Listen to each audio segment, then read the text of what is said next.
Anteriormente habíamos dicho que una partícula, cuando se mueve por el espacio, describe una trayectoria.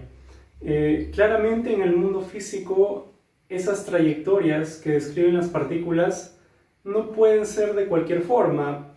Por ejemplo, no puede ser que, o no podría suceder que alguna partícula se esté moviendo, describiendo esa trayectoria, y de un instante a otro instante, pues la partícula cambie su ubicación y esté por acá, ¿no? Es decir, que haga un salto en el espacio.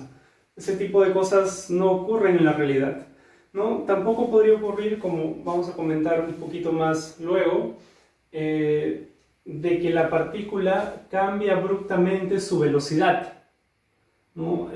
Como vamos a ver luego todavía en el desarrollo del curso, las leyes de la mecánica nos dicen que eso es imposible, ¿sí? Entonces, en general no podemos decir que una partícula podría recorrer cualquier tipo de trayectoria. Nosotros ahora nos vamos a enfocar en cierto tipo de trayectorias que son de importancia para nosotros o interesantes para nosotros. Y lo primero que vamos a definir es lo que se denomina una curva regular.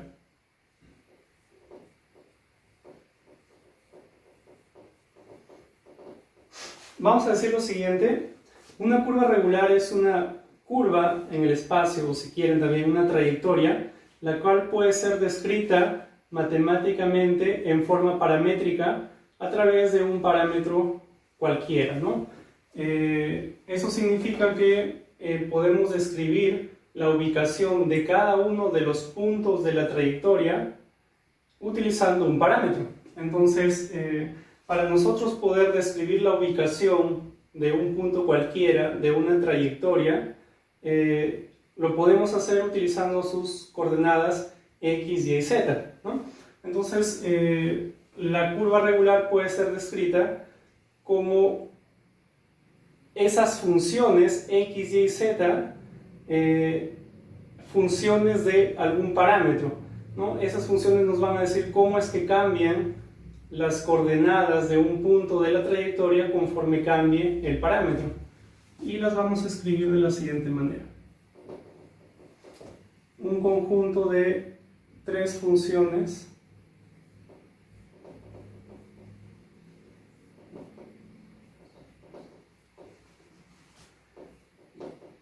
de t, donde t es nuestro parámetro. Bien, antes de continuar debemos decir lo siguiente. Por ahora el t simplemente es una variable cualquiera, ¿correcto? No porque le estamos llamando t es el tiempo. Luego vamos a ver que podríamos utilizar nosotros como parámetro al tiempo. Luego vamos a ver eso. Por ahora simplemente decimos t es un parámetro, es una variable cualquiera, ¿correcto? Y lo que estamos diciendo acá es que las coordenadas x, y, z de un punto cualquiera de la trayectoria quedan descritas por estas tres funciones: x de t, y de t y z de t. ¿Ya? ¿Qué significa eso? Claramente, primero tendríamos que acotar, por así decirlo, la trayectoria, y lo que es usual es acotarla en un intervalo cerrado. Entonces vamos a poner algo así: cuando el parámetro pertenece a ese intervalo, un intervalo cualquiera, ¿no? Entonces, ¿cómo imaginamos a partir de acá que la trayectoria es construida? Pues decimos lo siguiente: imaginamos que el parámetro cambia, ¿no?, desde t1 hacia t2, o si quieren al revés también, desde t2 hacia t1. Simplemente imaginamos que el parámetro t puede tomar cualesquiera de esos valores que están en este intervalo cerrado, y para cada uno de ellos, para cada uno de esos infinitos valores que pueda tomar t, pues van a existir sus correspondientes x, y, z, ¿no? Entonces yo podría decir, cuando t vale t1, empezando por la parte inferior, x va a tener cierto valor, y cierto valor, z cierto valor, y claramente, aunque no lo he dicho, si es que estamos hablando de coordenadas, es porque ya hemos establecido algún sistema de referencia, ¿no? Imaginemos que este es nuestro sistema de referencia.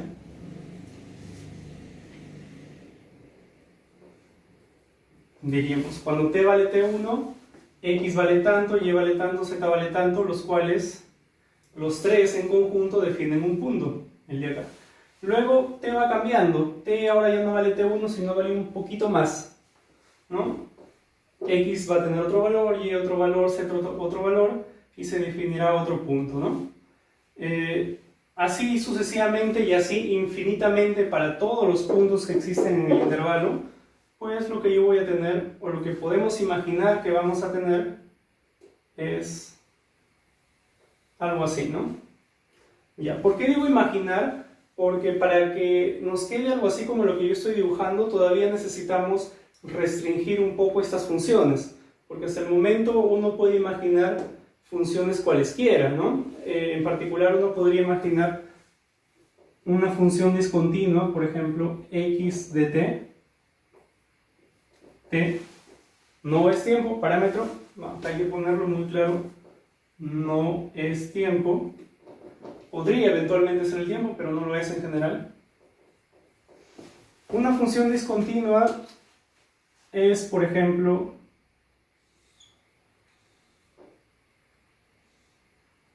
la de acá, ¿no? Suponiendo que esto es cierto, que x de t toma esta forma, pues eso significaría que para cierto valor de t, el valor de x da un salto, ¿no? Entonces ya no tendríamos algo así, tendríamos más bien para cierto valor del parámetro, la trayectoria salta de acá para acá, ¿no? La trayectoria. Entonces, estos casos no nos interesan, ¿correcto? Como les comenté al inicio, no nos sirven para representar fenómenos físicos, ¿de acuerdo? Entonces, vamos a establecer algunas condiciones. Hemos partido diciendo que una curva regular puede ser definida mediante tres funciones, las cuales son las coordenadas de cada punto de la trayectoria, y podríamos nosotros escribir, si quisiésemos esto, ¿no? Si x, y y z son las coordenadas de un punto en función del parámetro t, podríamos escribir p, el punto p definido por x, la terna x, y, z, ¿no? Y si x, y y z son funciones del parámetro t, pues es obvio que el punto p también es función del parámetro t, ¿no? Lo que más o menos era obvio, ¿no? Dado un valor particular de t, existe un único punto. Esa es una función. La función punto de la trayectoria igual función del tiempo. ¿De acuerdo? Bien, entonces vamos a... Ya ahorita entendimos la representación paramétrica de la curva. Ahora vamos a dar algunas condiciones. Vamos a decir lo siguiente. Son tres condiciones las que nos interesan. La primera de ellas es la siguiente: que las tres funciones x, y y z son de clase C'. ¿Qué significa eso? Significa que tienen primera derivada continua. X de t, y de t y z de t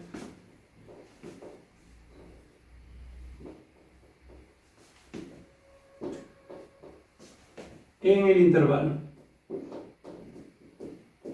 ¿no? Eso, ser de clase C' no significa otra cosa que las derivadas de esas tres funciones sean continuas. Entonces, claramente ya no podría suceder lo que sucede acá. Estos casos los estamos descartando, ¿no? En principio acá esto no tiene derivada, ¿no? Entonces lo que nos está diciendo es que yo puedo realizar la operación de derivación en cada una de esas funciones, y que además esas funciones son continuas.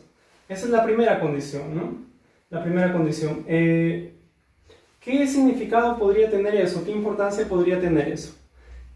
Bien, cuando nosotros ya utilicemos como parámetro el tiempo y describamos el movimiento de una partícula, como les comenté hace un momento, la partícula, las leyes de la mecánica nos van a decir que la partícula no puede dar un salto en el espacio, ¿no? Si en un instante está en t igual a 3, no puede al siguiente instante estar en t igual a 5.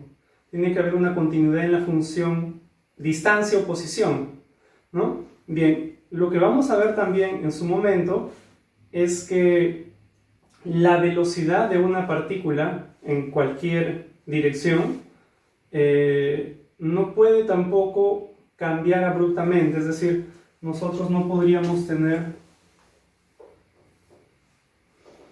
si nosotros imaginamos, por ejemplo, algo súper sencillo, ¿no? El movimiento en una dimensión, movimiento rectilíneo, por ejemplo, a lo largo de una recta. Y si imaginamos que graficamos la velocidad en función del tiempo, ahora sí imaginemos que t es el tiempo, pues no podría ocurrir lo siguiente, no podría en la realidad física, ocurrir que esta función sea así, ¿no? Porque esto significaría que en cierto instante la velocidad cambia abruptamente. Y como vamos a ver ya en su momento, que la velocidad cambie abruptamente, ¿no?, implica que hay una aceleración infinita y por tanto una fuerza infinita. Pero con calma, eso lo vamos a ver en su momento. Simplemente un comentario nada más es esto, ¿no? Que así como estamos definiendo este tipo de curvas que se llaman curvas regulares, es porque nos van a servir bastante para el desarrollo que vamos a hacer respecto del movimiento de partículas y de cuerpos rígidos. ¿De acuerdo? Ya, bien, esa es la primera condición. Ahora hablemos de la segunda condición. La segunda condición nos dice que las derivadas de esas tres funciones no pueden ser contemporáneamente nulas. Es decir, no existe valor del parámetro t que haga que las tres derivadas sean cero. No existe valor de t, no existe ningún valor de t dentro del intervalo que haga que las derivadas, las cuales son, vamos a escribir así, x' de t, lo que significa derivada respecto del parámetro t de x de t, algo similar para y y para z, ya, esas tres derivadas no pueden ser contemporáneamente nulas, es decir, para cierto valor de t, las tres no podrían ser cero a la vez. Eso sí, claramente da cabida a que dos de ellas puedan ser cero, pero la tercera no. O sea, lo que te dice es que las tres al mismo tiempo no pueden ser cero, pero sí dos de ellas, ¿correcto? Sí dos de ellas. Entonces, de nuevo, podríamos nosotros por un momento imaginar que el parámetro t es el tiempo, poniéndonos en ese caso especial, y podríamos decir, ¿qué significaría, no? Pues, como ustedes probablemente hayan visto en su momento, y como lo vamos a ver nosotros también, esas derivadas serían justamente las velocidades en cada una de las direcciones. Entonces, en ese caso especial, lo que nos estaría diciendo esta segunda condición es que las velocidades en las tres direcciones no pueden ser simultáneamente cero para ningún valor de t, para ningún instante, ¿no? Es decir, la partícula en ningún instante está, si es que estamos hablando de una partícula, la partícula en ningún instante estaría en reposo, ¿no? Porque si las tres componentes, las tres velocidades en las tres direcciones son cero, pues significa que la velocidad neta o la velocidad simplemente de la partícula es cero, ¿no? Entonces, estamos excluyendo ese caso. Claro que físicamente sí va a ocurrir eso, que en algunos momentos o instantes alguna partícula tenga velocidad cero. Sin embargo, por una cuestión de simplicidad, es que estamos excluyendo ese tipo de casos. Luego vamos a ver que ese tipo de casos fácilmente los podemos analizar, pero por ahora en nuestra construcción o en nuestra definición de curva regular vamos a dejar de lado esos casos, ¿no? Esos casos cuando las derivadas son contemporáneamente nulas. Bien, entonces recuerden que estoy poniendo solamente un ejemplo, estoy diciendo si t fuese el tiempo, t no es el tiempo, es un parámetro más general, en algunos casos podría ser el tiempo, ¿no? Entonces, esa condición de que no sean contemporáneamente nulas puede ser escrita de la siguiente manera. Puede ser escrita como que x' de t al cuadrado más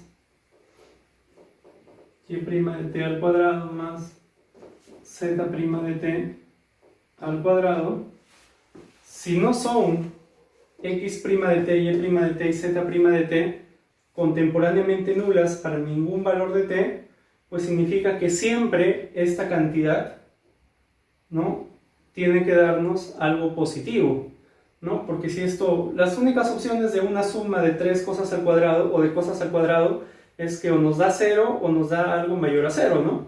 Entonces, si no pueden ser contemporáneamente nulas nunca para ningún valor de t, eso significa que esta cantidad necesariamente tiene que ser mayor que 0, no podría ser 0, ¿no? Bien, entonces esta sería una forma alternativa de describir lo mismo, de decir que esas 3 derivadas no pueden ser contemporáneamente nulas nunca. Eso mismo está escrito de esta manera. Antes habíamos dicho o habíamos imaginado que la curva se construye conforme t pasa desde, por ejemplo, su valor mínimo a su valor máximo, ¿no? Conforme t toma ese conjunto de valores, es que la curva se va construyendo. Ya. Claramente existe esta función de acá. Y la tercera característica de las curvas regulares, o la tercera propiedad, la podemos expresar de la siguiente manera. Podríamos decir, la curva no pasa 2 veces por el mismo punto. Entonces, vamos a darle una tercera característica a las curvas, diciendo que no pasa 2 veces por el mismo punto, ¿no? ¿Por qué? Porque queremos excluir los casos de que, por ejemplo, la curva sea así, conforme avance el parámetro t, y se cruce, ¿no? Se cruce en algún punto consigo misma, por un punto por el cual ya pasó. Ya, entonces, podríamos imaginar esto para que quede un poco más claro qué es lo que queremos hacer. Podríamos decir, oye, acá empieza en el t1, acá va aumentando, por ejemplo, ¿no? Acá el t1 vale 4, perdón, el t, ¿no? El t vale 4, acá el t vale 5, vale 6 acá, vale 7 acá, acá vale el t vale 8, 9, 10, 11, 12, 17, 18, y cuando el t vale 19, coincide el punto con el punto anterior cuando t valía, ¿cuánto dije? 5 me parece, ¿no? Entonces yo digo, no, 4, 5, 6, 7, 8, ya, la curva pasa. Ahora vamos a hacerlo de nuevo para que quede un poco más claro. Decimos, vamos a imaginar que t1 es 4, entonces este es el punto inicial, si así le quisiéramos llamar, cuando t vale 4. Va aumentando el parámetro, por acá estamos cuando t vale 5, va aumentando el parámetro, por acá estamos cuando t vale 6,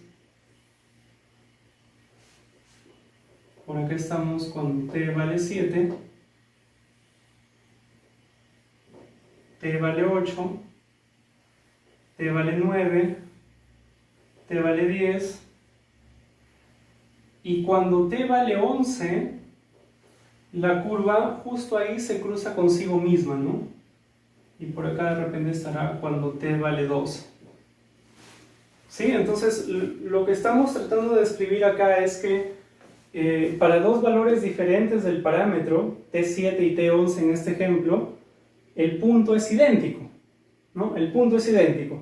Es decir, p de t, p cuando t, en este ejemplo de acá, cuando t vale 7, es exactamente el mismo punto cuando t vale 11. Ya, ese tipo de situaciones son las que nosotros queremos excluir, ¿de acuerdo? ¿Cómo podemos representar cómo podemos darle esa característica a las curvas que nos diga que este tipo de situaciones no se van a dar? Ya, podríamos nosotros decir lo siguiente. Podríamos decir, oye, lo que se da acá, profesor, es que para un mismo punto, el de acá, existen 2 parámetros, es decir, existen 2 valores posibles para t que me den ese punto, ¿no? Que son 7 y 11 en ese ejemplo. Entonces, ¿qué podría decir para que solamente exista uno? Yo podría decir entonces, para todo punto p de la trayectoria, tiene que existir un único parámetro. Es decir, dado un punto p cualquiera, si a mí me dicen, oye, para este punto de acá, ¿cuánto vale su t? Yo digo 6. Para este punto de acá, ¿cuánto vale su t? 5. Para este punto de acá, si a mí me preguntan ¿cuánto vale su t? Yo tengo dos respuestas, 7 y 11. Y eso es justamente lo que yo no quiero. Yo quiero tener solamente una respuesta. Es decir, que dado un punto p cualquiera, existe un único t. Lo que estoy diciendo de otra manera es que yo puedo expresar el parámetro t como función del p, ¿no? Porque estoy diciendo que si tú me das un punto p cualquiera de la trayectoria, existe un único valor de t. Entonces lo que estoy diciendo, en otras palabras, es que t puede ser escrito como una función de p. Dado un valor de p, lo que estoy diciendo es que existe esta función, ¿no? Porque dado un valor de p, va a existir un único t. Y eso es justamente lo que quiero. No quiero que dado un p, por ejemplo el de acá, existan dos t. Eso es lo que yo no quiero. Bien, dicho de otra manera, ya que quiero que exista esto, o existe esto y a la vez existe esto, en otras palabras lo que estoy diciendo es que hay una relación biunívoca entre los valores de t y los valores de p, o entre t y p simplemente, ¿no? ¿Qué significa eso? Que dado un t existe un único p, eso es cierto por esta función, y al revés, dado un p existe un único t, tal que p en ese t, ¿no? Es decir, tal que se cumple lo que está acá, ¿no? Dado un p, tiene que existir, podemos decir así, ¿no? Dado un p, existe un único t, tal que este p de ahí es justamente el p de t, ¿no? Ya, hay una relación de 1 a 1. Entonces, esas son nuestras tres condiciones. Y resumiendo, decimos lo siguiente. Una curva regular es una curva que puede ser expresada en forma paramétrica mediante un parámetro cualquiera, t, y que cumple esas tres condiciones, ¿no? Que las funciones x, y y z son de clase C', es decir, tienen primera derivada continua en el intervalo, nada más nos interesa el intervalo. La segunda es que sus derivadas no pueden ser nunca simultáneamente todas nulas, ¿no? Y la última es que existe una correspondencia 1 a 1 entre los puntos o entre los valores del parámetro y los puntos, ¿no? Entonces ya con esto, con esta tercera condición, estaríamos haciendo a un lado todos estos posibles casos, ¿no? Entonces ahora tendríamos que imaginar las curvas regulares como que no pasan dos veces por el mismo punto, ¿no? Una curva regular podría ir así, pero nunca va a pasar por algún punto que ya pasó, jamás, porque en ese caso pues ya esta función dejaría de existir, ¿no? Porque habría un punto al cual le corresponden dos parámetros t diferentes. ¿Recuerdan ustedes cómo habíamos definido el vector tangente, el vector unitario tangente o el versor tangente? Habíamos dicho esto, ¿no? Habíamos dicho, vamos a imaginar una trayectoria, ahí está, y vamos a enfocarnos en un punto de esa trayectoria, por ejemplo el de acá, le llamamos P sub 0, y luego empezamos a imaginar un segundo punto, imaginamos que ese segundo punto se acerca a P sub 0 y nos imaginamos constantemente la secante, perdón, ¿no? Entonces yo digo, acá hay una secante. Ahora imagino que ese P1 se acerca a P sub 0, esa secante va cambiando y en el límite esa secante converge, ¿no?, hacia cierta recta, y esa es justamente la recta a la cual le llamamos recta tangente.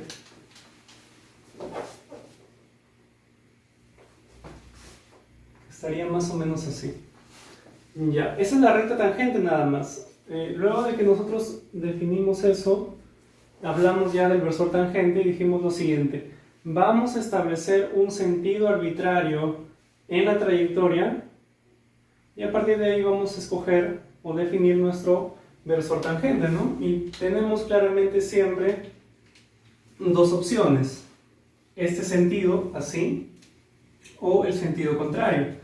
Entonces, por ejemplo, si escogemos este sentido, para la trayectoria, pues el versor tangente nos quedará así, ¿no? Pero podríamos bien escoger el sentido contrario. Y por tanto el versor tangente nos quedará al revés. Entonces, la recta tangente nos da la dirección, ¿correcto?, del versor tangente. El sentido arbitrario que escojamos, oeste, nos da justamente el sentido. Y la magnitud del vector, pues, si es un versor, es 1, ¿no? Así que ya estarían las tres características del versor tangente. ¿De acuerdo? Ya, bien. Nosotros vamos a utilizar esa definición que dimos para la recta tangente para poder encontrar otra expresión del versor tangente. Y vamos a decir lo siguiente. Habíamos dicho, la recta tangente es igual al límite cuando P1 tiende a P sub 0 de la recta secante. ¿De acuerdo? La recta tangente, eso ya lo vimos, es el límite de la recta secante cuando P1 tiende a P sub 0. Ahora lo que vamos a hacer es lo siguiente. Vamos a decir, oye, a mí no me interesa la recta tangente, sino lo que me interesa es el versor de la recta tangente. Entonces yo voy a decir lo siguiente.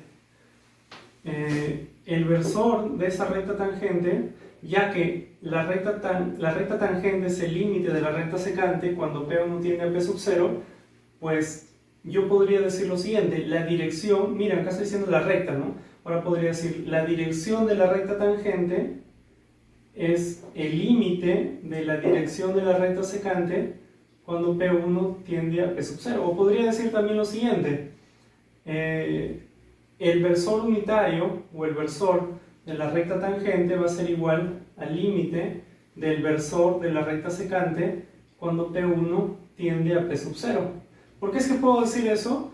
Pues porque el versor queda definido. Claramente nos faltaría el sentido, ¿cierto? Pero eso es un detalle un poco secundario ahorita, y al final vamos a aclarar el sentido, ¿no? El sentido que tomemos. Pero podríamos decir lo siguiente. La recta define una dirección. Entonces yo puedo decir, oye, definida la recta queda definida una dirección. Definida la recta tangente queda definida una dirección. Definida la recta secante queda definida su dirección. Entonces lo que yo diría ahora, me voy a enfocar no en la recta, sino en la dirección, expresada a través de un versor. Entonces lo que digo es, el versor de esta recta tangente tendría que ser el límite del versor de esta recta secante cuando P1 tiende a P sub 0, ¿no? Y eso lo podríamos, si queremos imaginarlo por acá, podríamos decir, esa es la recta secante, va a tener su versor, ¿no? Que va a ser el de acá. La recta secante que pasa por P sub 0 y P1 va a tener un versor. Podemos escoger cualquiera de los dos sentidos, ahorita no interesa. Podríamos escoger de P sub 0 hacia P sub 1, o al revés, de P1 hacia P sub 0. ¿No? Escojamos, si queremos, ahorita de P sub 0 hacia P sub 1. Ya. P0, P1, ahí está el versor. Conforme P1 se acerca a P sub 0 o tiende a P sub 0, pues ese versor va a ir cambiando, ¿no? Y va a converger claramente al versor tangente. ¿De acuerdo? Entonces, eso es lo que vamos a escribir ahora. Decimos, el versor de la recta tangente es el que nosotros le llamamos, o lo denotamos así. Sería esto igual al límite cuando P1 tiende a P sub 0 del versor de la recta secante, el cual lo vamos a escribir así, URS, versor de la recta secante, es decir, este de acá, ¿no? Este sería el U, este de acá, RS. ¿De acuerdo? Entonces ahora hemos pasado de acá para acá y vamos a tratar de expresar este versor de alguna manera. Ya, vamos a hacer otra figurita por acá y lo que vamos a hacer es, primero, claramente, como habíamos visto, para poder hablar de una trayectoria, es que antes hemos establecido un espacio de referencia. Y si hemos establecido un espacio de referencia, podemos poner sistemas de referencia o sistemas coordenados donde queramos, ¿no? Ya, entonces vamos a imaginar eso. Vamos a dibujar por acá la trayectoria y vamos a imaginar que hemos puesto un sistema de referencia por acá. Sistema de referencia X, Y, Z. ¿Sí? Ya, en vez de hablar del punto P o P sub 0, nosotros podríamos hablar del punto o del del vector posición, ¿no? O del radio vector. Entonces nosotros podríamos decir lo siguiente. Podríamos primero establecer una abscisa curvilínea tal como lo vimos antes y vamos a establecerla de la siguiente manera. Vamos a coger un punto cualquiera de la trayectoria que sea nuestro origen y escogemos un sentido para esa trayectoria, cualquiera. En este momento escojamos este de acá. ¿Sí? Ya establecimos nuestra abscisa curvilínea en la trayectoria. Este es el origen de la abscisa curvilínea y este es el sentido, ¿no? Entonces acá S vale 0, acá S vale 1, acá S vale 2, S vale 3, acá S vale menos 1, acá S vale menos 2, tal como lo vimos anteriormente. Bien, entonces cojamos un punto cualquiera, por ejemplo el de acá, y ese punto va a quedar o queda establecido por un vector posición, ¿no? Al cual podemos llamar R. ¿Sí? Y lo que decimos ahora es lo siguiente. Vamos a imaginar que para este punto de acá le corresponde su vector posición y para ese punto también le corresponderá algún valor de S, ¿no? Es decir, este punto pertenece a la trayectoria y habrá algún valor de S que me indique justamente la distancia, toda esta distancia de acá, ¿no? La longitud de este arco. Porque eso justamente es lo que es S, ¿no? ¿Qué cosa era S? La abscisa curvilínea, la longitud del arco medida desde un punto de referencia. Ya está. Entonces yo digo, para este punto de acá, que le llamo P ahora, le corresponde cierto S. Y ahora digo, voy a imaginar un punto que está un poco más allácito.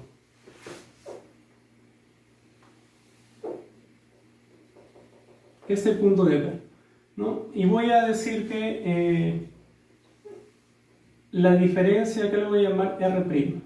Y este va a ser mi punto P' y se corresponderá con otro valor S'. ¿Estamos? Ya. S', otro valor de la abscisa curvilínea. Ahora digo, a la cantidad R' menos R le voy a llamar un delta de R. Es decir, justamente lo que está acá. Esto de acá le voy a llamar delta de R.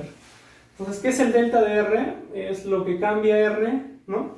Es la cantidad que cambia R al yo ir del punto P al punto P'. ¿Estamos? Y podríamos decir también lo siguiente, ¿no? Podríamos decir la cantidad que cambia R cuando S cambia a S'.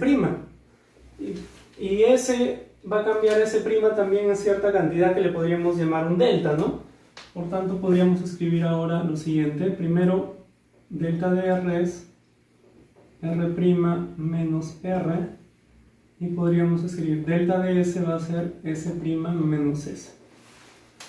Entonces, cuando el S cambia una cantidad delta de S, pues R cambia una cantidad delta de R, ¿no? Están relacionados de esa manera.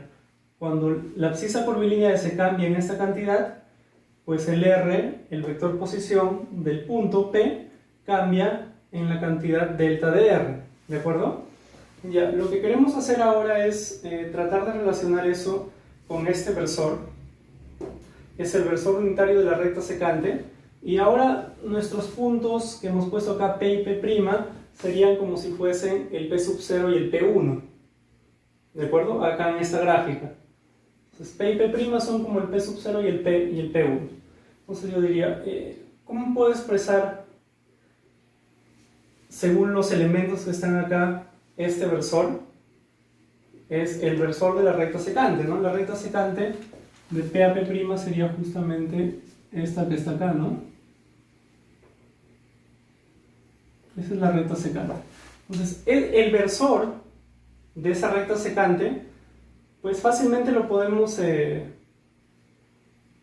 visualizar, ¿no? Sería, yo diría, vamos a escribirlo acá, el versor de la recta secante, según los elementos de esa gráfica, sería, profesor, el versor de la recta secante no es más que el vector unitario del delta de R, ¿no? Este es el delta de R, el vector unitario de ese delta de R sería justamente este diagrama.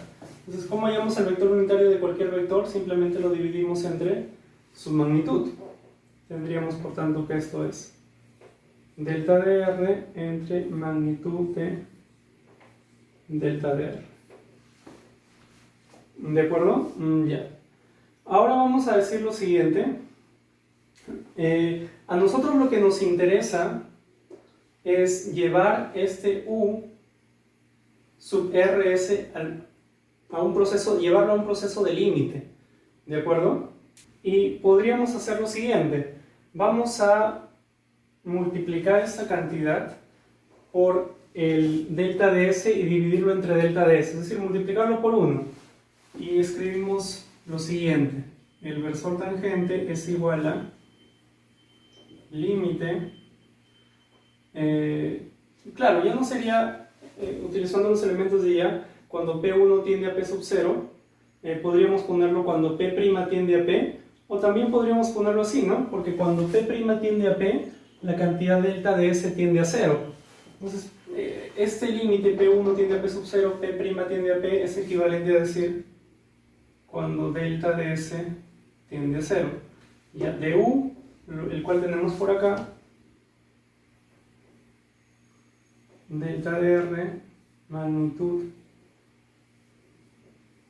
y vamos a multiplicarlo por 1, pero ese 1 lo vamos a expresar como delta de S entre delta de S. Multiplicamos y dividimos por delta de S. ¿Por qué hacemos esto? Porque ahora vamos a juntar,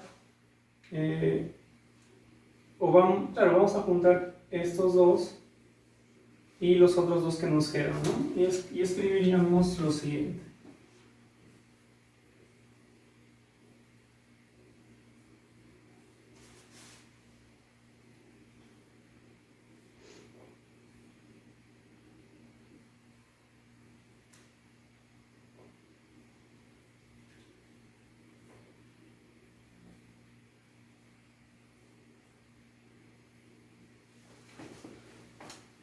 Y ahora vamos a decir lo siguiente, por propiedad de los límites, límite de un producto es el producto de los límites, claro, siempre y cuando existan esos límites, ¿no? Entonces, ahora simplemente vamos a suponer que existen esos límites y por tanto escribiríamos que T es igual a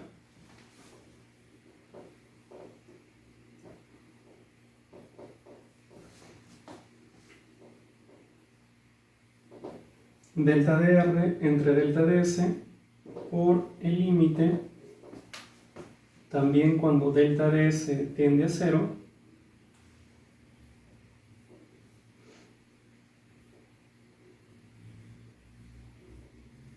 ya está. Ya, vamos a enfocarnos en este segundo término. ¿Qué podríamos decir de ese término? Límite de delta de S entre la magnitud de delta de R cuando delta de S tiende a 0. Vayamos para acá. ¿Qué observan ustedes o qué podrían imaginar ustedes de la relación entre el delta de S? El delta de S acá en la figura es todo este arco que está acá, la longitud de este arco, ¿no? Esta longitud de acá. Todo eso de ahí es el delta de S. ¿Cuál es la relación entre el delta de S y la magnitud del delta de R, de este vector que está acá? ¿No? ¿Cuál es la relación, profe? Son parecidos, ¿no? Claro, la longitud del arco con la longitud del segmento recto, es decir, agrandando esto, no sé si se aprecia, para que se aprecie mejor vamos a decir esto. P', esto de acá es el delta de R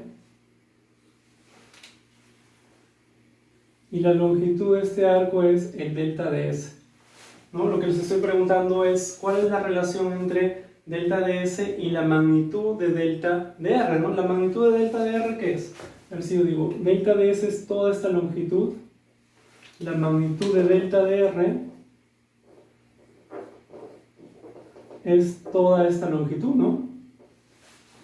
Esa es la magnitud de delta de R, entonces son parecidos, ¿no? Y más que sean parecidos o no, lo que nos interesa es que conforme P' se acerca a P, se hacen mucho más parecidos, ¿no? Es decir, si yo me imagino acá, ¿no? Que P' se acerca, se acerca, se acerca, se acerca, se acerca, porque ese es el proceso de límite, ¿no? Cuando delta de S tiende a 0, es porque P' se está acercando a P, pues ahí lo que voy a notar conforme P' se acerque a P es que esas dos cantidades, delta de S y la magnitud de delta de R, se van a hacer cada vez más parecidas. Dicho de otra manera, esta cantidad en el límite va a ser igual a 1, ¿no? Es decir, cuando delta de S se hace cada vez más y más pequeño, estos dos se parecen más y por tanto la división tiende a 1.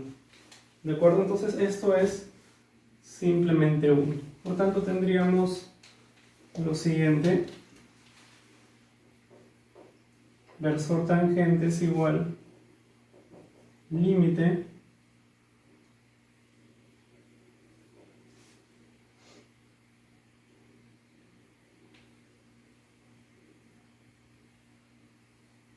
ya, esto también se podría escribir en forma de diferenciales y podríamos escribir simplemente diferencial de R entre diferencial de S, ¿no? Y hemos hallado ya una relación muy importante.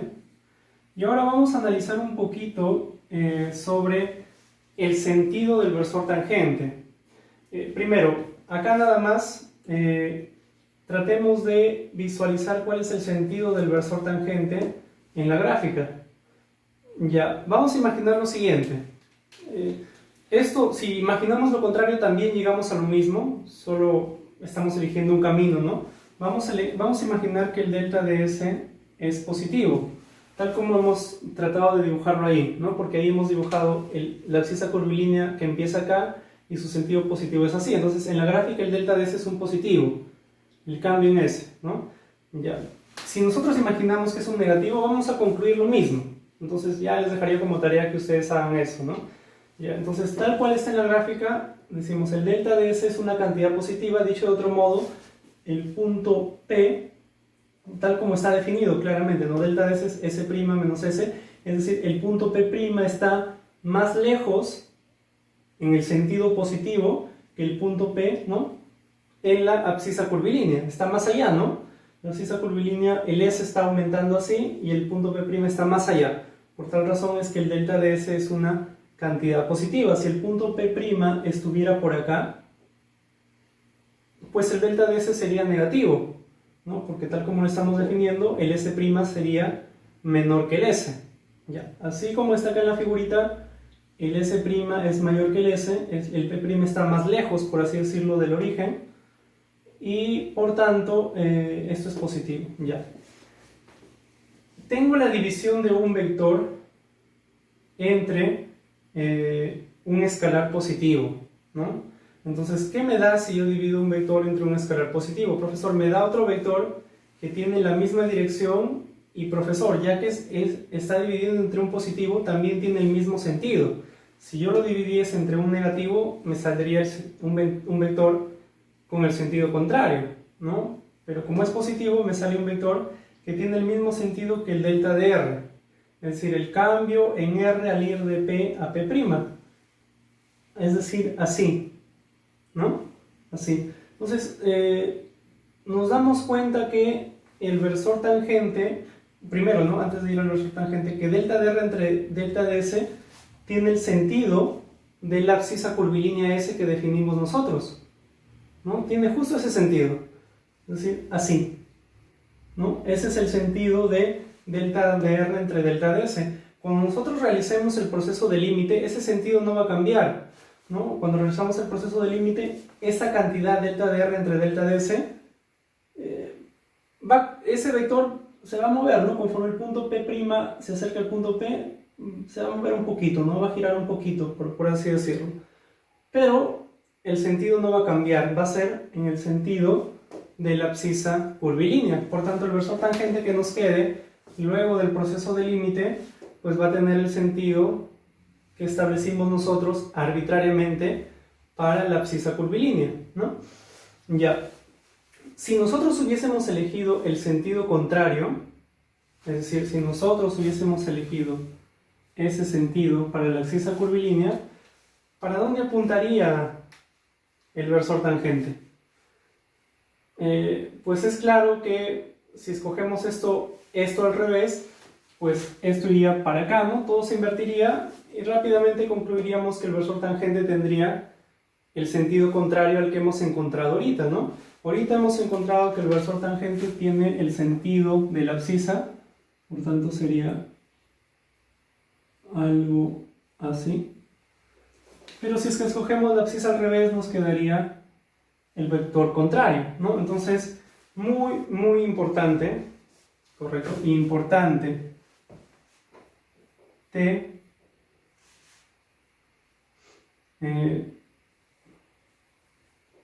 depende del sentido de la abscisa curvilínea. Y de hecho eso se puede ver también en esta ecuación, porque si nosotros escogiéramos, vamos a ponerlo así, vamos a decir, yo escogí una abscisa curvilínea llamada S, ¿de acuerdo? Le puse el nombre de S. Y ahora digo, voy a trabajar con dos abscisas curvilíneas. La primera es la que ya definí y la segunda la defino en sentido contrario y le llamo S', ¿no? Es como decir lo siguiente, ¿no? Yo digo, oye, defino el eje X, que es hacia allá, y ahora defino hacia el otro lado el eje X', ¿no? Son dos ejes que están opuestos, ¿no? Entonces, algo similar es para acá. Yo estoy escogiendo una abscisa curvilínea hacia allá, a la cual le llamo S, y otra en sentido contrario, a la cual le llamo S', ¿no? Claramente podemos darnos cuenta que el diferencial de S es igual al negativo del diferencial de S'. ¿Por qué razón? Porque si yo avanzo una cantidad, por ejemplo, positiva, diferencial de S, es decir, que el S aumenta, ¿no? Pues en la otra abscisa curvilínea en S', el S va a disminuir en esa misma cantidad. ¿Estamos? Entonces, por esa razón es que uno es el opuesto del otro. Si S aumentase cierta cantidad, esa misma cantidad que aumenta S, pues es la que disminuye S', porque están en sentidos contrarios. Entonces, esto de acá podríamos fácilmente reemplazar acá y podríamos escribir lo siguiente, T es igual a